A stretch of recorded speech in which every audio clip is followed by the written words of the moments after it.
জাতির শ্রদ্ধার অর্ঘ্যে আর ভালোবাসায় সিক্ত হলেন একাত্তরের শহীদ বুদ্ধিজীবীরা। দিনের প্রথম প্রহর থেকেই দেশের বিভিন্ন স্থানে শহীদ বেদিতে শ্রদ্ধা জানাতে জড়ো হন রাজনৈতিক দল, বৈষম্য বিরোধী ছাত্র আন্দোলনের সমন্বয়ক এবং সামাজিক ও সাংস্কৃতিক সংগঠনের নেতাকর্মী সহ বিভিন্ন শ্রেণী পেশার মানুষ।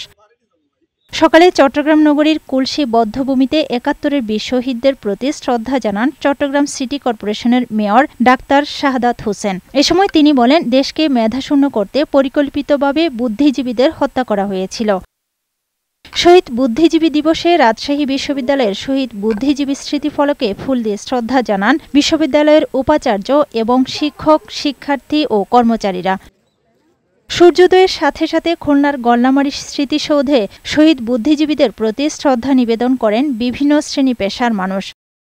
ময়মনসিংহের তানারঘাট বধ্যভূমিতে সকালে ফুল দিয়ে শ্রদ্ধা জানান বিভাগীয় কমিশনার, বীর মুক্তিযোদ্ধা সহ বিভিন্ন রাজনৈতিক, সামাজিক ও সাংস্কৃতিক সংগঠন। মুন্সিগঞ্জ সরকারি হরগঙ্গা কলেজে স্মৃতিসৌধে শ্রদ্ধা নিবেদনে অংশ নেন বৈষম্য বিরোধী ছাত্র আন্দোলন সহ বিভিন্ন সামাজিক, সাংস্কৃতিক ও পেশাজীবী সংগঠন। গাজীপুরে বুদ্ধিজীবীদের স্মরণে জেলা প্রশাসক কার্যালয়ে অনুষ্ঠিত হয় আলোচনা সভা।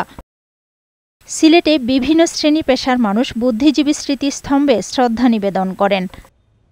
এছাড়া জামালপুর, পঞ্চগড়, হিলি, মেহেরপুর, লালমনিরহাটসহ দেশের বিভিন্ন স্থানে শহীদ বুদ্ধিজীবী দিবসে নানা অনুষ্ঠানের আয়োজন করা হয়।